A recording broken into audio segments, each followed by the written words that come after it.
चवंदा आहिनि त शादी जा केतिरा ई तिबी फ़ाइदा हूंदा आहिनि। इहा ॻाल्हि दुरुस्त बि आहे, पर अमरीकी माहिरनि जी कयल तहक़ीक़ में चयो वियो आहे त शादीअ जा फ़ाइदा तॾहिं थींदा जॾहिं मर्द ऐं औरत विच में उहा शादी थिए। माहिरनि अॼोके दौर में हम जिन्स परस्ती ऐं ट्रांसजेंडर्स जी शादियुनि जे रुझान खे ॾिसंदे नई तहक़ीक़ कई आहे।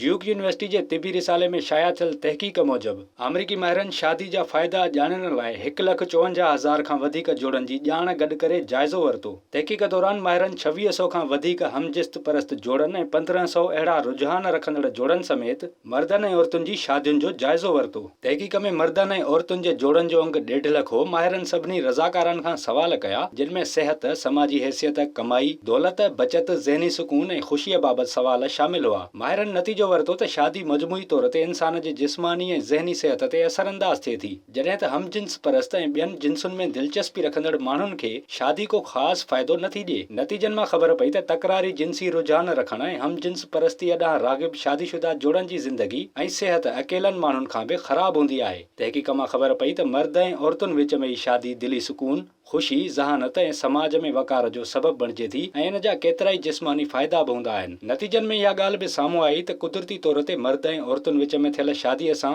दिलि ऐं ज़हन जा मर्ज़ घटिजनि था, छो त शादीअ जी सूरत में हर कंहिंखे हिकु बहितर साथी मिली वेंदो आहे। माहिरनि जो चवणु आहे त शादीशुदा मर्दनि ऐं औरतुनि में जिस्मानी गरमाइश बि घटिजी वेंदी आहे, जंहिंसां उहे जोड़नि जे सूर, दिलि जे मर्ज़नि, सीने जे साड़े ऐं कैंसर जहिड़े मर्ज़ खां बि बची सघंदा आहिनि। विज़िट कयो अवामी आवाज़ मीडिया ग्रुप जी वेबसाइट awamiawaz.pk